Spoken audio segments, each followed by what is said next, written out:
Hey Ryan, my name is Ian, and I'm the one who set up your base calibration for your ProEFI here. And I've got it plugged in. You can see a brand new unit right there. And I just flashed it with a base file, and I just wanted to run through a couple things for you here. So, just wanted to show you under the fuel setup.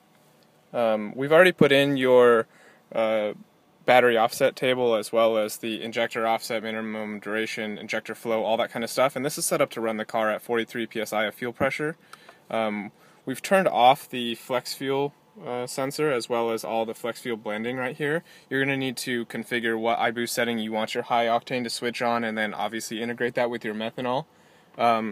The fuel map is set up for a 64-66 turbo, and I'm going to show you that map right here. Please keep in mind that these maps are different for every single car, so this is not a map that you should go out and boost on your car, certainly not race it or anything like that, but this is just something that gives you the rough shape of what we would expect your car to be. And then this is for a car with mild cams, and I know your car has stock cams, so I've added a little bit of fuel down here, but it's not going to be exactly right. You're going to have to play with it a little bit in order to get this right. The overall shape of the VE table will probably be roughly correct for what you're running.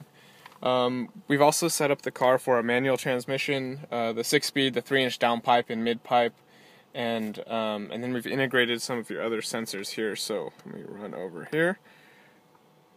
There's your meth analog in sensor, and then we've also set up your fuel pumps.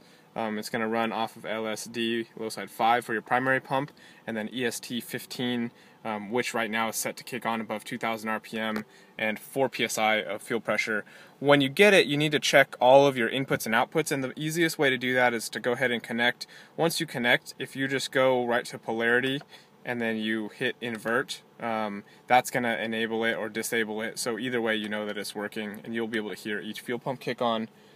Let's see here. As far as the sensors go, I'll just run through these real quick. These are set up the standard ProEFI wiring, so for analog 4 for your map sensor, and analog 5 for your fuel pressure sensor, and then like back pressure and stuff like that is turned off. And then for temp sensor, it's also set up standard for a Mark IV Supra.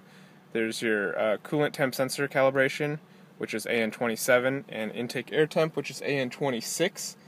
Let's see what else we have here. We have VVTi turned off, and the iBoost is on analog 10, which I'll show you that right now. This is your boost control here. I'm just going to click on the iBoost tab, and then you're going to see it's set up for analog 10. These are some settings that we used on this last car that we tuned for each of the iBoost settings. You're going to obviously have to adjust these. I've also zeroed out the wastegate duty cycle table, which is this table right here.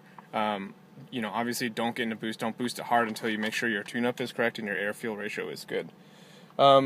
You're going to want to set your min and max throttle, sync your timing, you know, run through your inputs and outputs. That's all basic stuff that either you or your tuner should know how to do. If you have any questions, though, I'm happy to answer them. Just give me a call or shoot Alex an email and he'll get a hold of me. All right?